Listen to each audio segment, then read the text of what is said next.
नमस्कार। आइए, स्वागत है आपका आपके अपने चैनल विद्या पॉइंट में। और मैं हूं आपका अपना शशिकांत शर्मा।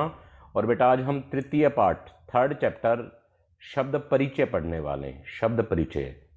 देखिए, इसमें नपुंसकलिंग शब्दों का प्रयोग अत्यधिक किया जा रहा है, तो इसको बड़े ध्यान से देखना है। मेरे साथ बने रहें, जुड़े रहें और वीडियो को शुरू से अंत तक जरूर देखें।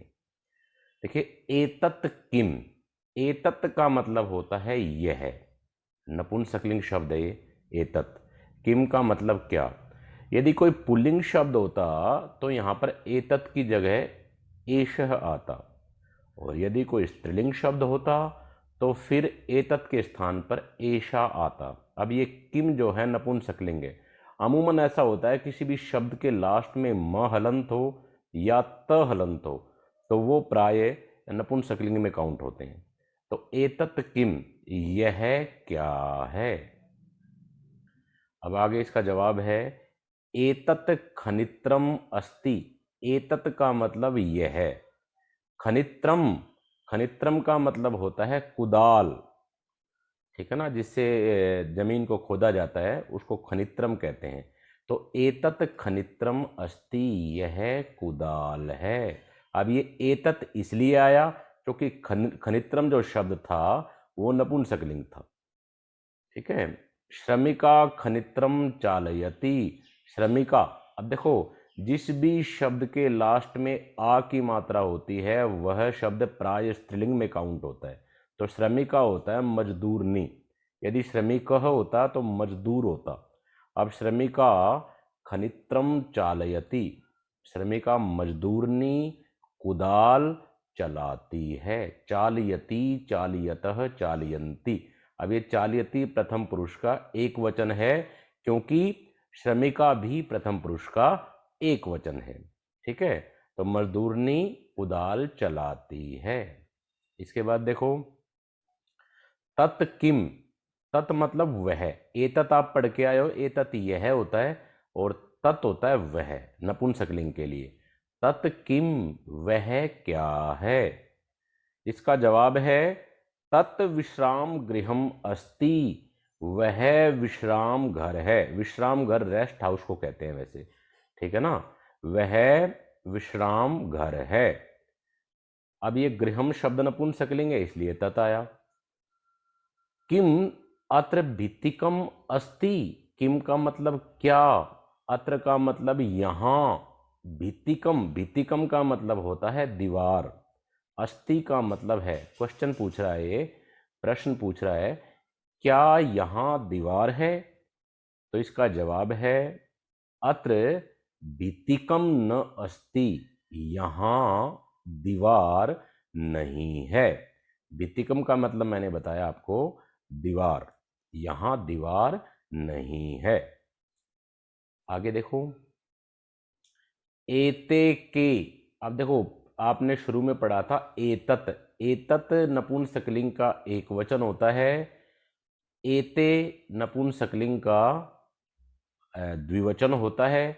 और एतानी नपुंसकलिंग का बहुवचन होता है। बिकॉज ये होता है एतत्, एते, एतानी। एतत् नपुंसकलिंग दो चीजों के लिए होता है, ठीक है। अब आप पढ़ेंगे एते के, ये दो क्या हैं। ये दो मैंने इसलिए बोला क्योंकि ये द्विवचन यूज हुआ है, एते। ये दो क्या हैं। इसका जवाब है एते अंगुलीयके स्तः।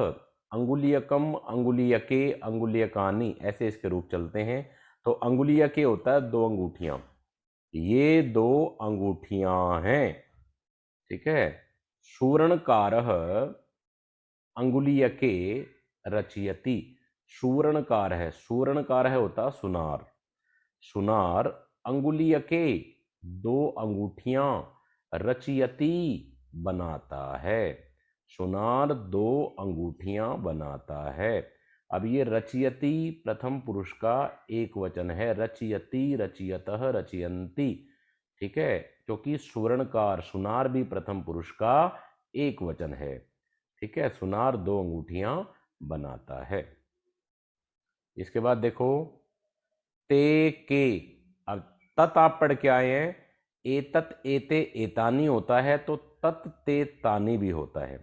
ठीक है, तत् वह होता है, एतत् यह होता है। तो ते के वे दो क्या हैं? इसका जवाब है ते बस याने स्तः, वे दो बस हैं। देखो, बस यानम, बस याने, बस यानानी, ऐसे इसके रूप चलते हैं।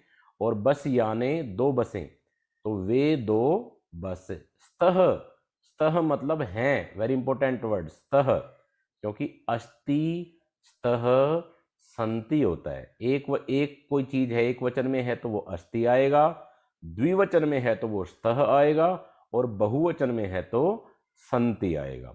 तो यहां पर दो हैं तो स्तः आया। वे दो बसें हैं या वे दो बस हैं। इसके बाद ते बस याने कुत्र गच्छतः, ते बस याने वे दो बसें कुत्र, कुत्र का मतलब कहां, गच्छतः जाती हैं या जा रही हैं। गच्छति, गच्छतः, गच्छन्ति। अब मेरा क्वेश्चन है आपके लिए कि यहां पर गच्छतः क्यों आया, प्रथम पुरुष का द्विवचन क्यों आया? क्योंकि यहां पर बस यानम, बस याने, बिकॉज बस याने जो है वो प्रथम पुरुष का द्विवचन था, इसलिए हमारा कर्ता और क्रिया दोनों एक जैसे होने चाहिए। वे दो बसें कहां जा रही हैं? इसका जवाब है ते रेल स्थानकम गच्छतः। ते का मतलब वे दो, रेल स्थानकम रेलवे स्टेशन, वे दो स्टेशन गच्छतः जा रही हैं। रेल स्थानकम इंपॉर्टेंट वर्ड है, स्टेशन कहते हैं। वे दो स्टेशन जा रही हैं। इसके बाद देखिए आगे है, अब वही एतत एते एतानी आ गया, मतलब ये सब के लिए आ गया। एतानी कानी, ये सब क्या हैं? एतानी, एतानी मतलब ये सब, कानी मतलब क्या हैं? जवाब है एतानी करवस्त्राणि संति। एतानी का मतलब ये सब, करवस्त्राणि, कर वस्त्र, कर होता है हाथ और वस्त्र होता है कोई कपड़ा। तो हाथ में जिस कपड़े को हम रखते हैं, माने रुमाल, रुमाल को संस्कृत में करवस्त्रम कहा जाता है। अब करवस्त्रम, करवस्त्रे, करवस्त्राणि, इसके रूप ऐसे चलते हैं क्योंकि नपुंसकलिंग शब्द है, तो करवस्त्राणि मतलब बहुवचन है। एतानी करवस्त्राणि संति, ये सब रुमाल हैं। मैंने बताया था संति, अस्ति स्तः संति, बहुवचन के लिए संति आता है। ये सब रुमाल हैं।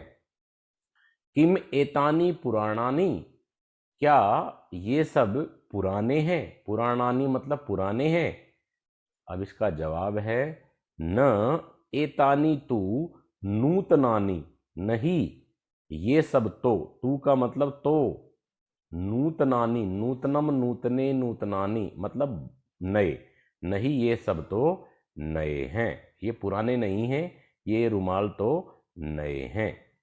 इसके बाद देखो तानी कानी। अब ये तानी मतलब वे सब, एतानी मतलब ये सब था, तो तानी मतलब वे सब।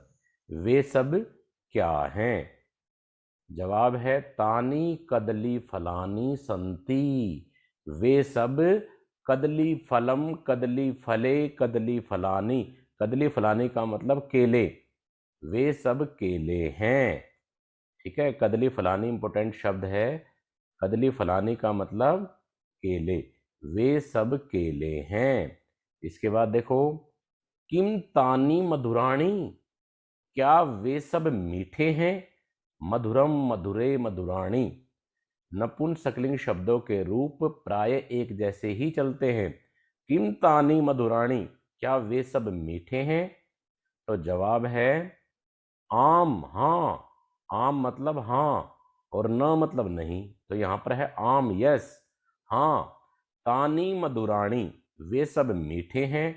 पोषकाणी, पोषकाणी मतलब पोषक, ठीक है ना, बहुत हेल्दी माने जाते हैं ना केले, स्वास्थ्य के लिए बहुत अच्छे माने जाते हैं, तो इसलिए पोषक शब्द आया। पोषकम, पोषके, पोषकाणी।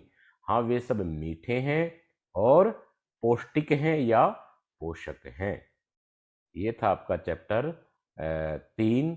और इसको अच्छे से पढ़ना है, अच्छे से समझना है। वीडियो को शुरू से अंत तक जरूर देखना है। एक एक शब्द को बहुत बढ़िया तरीके से आपको देखना है। धन्यवाद।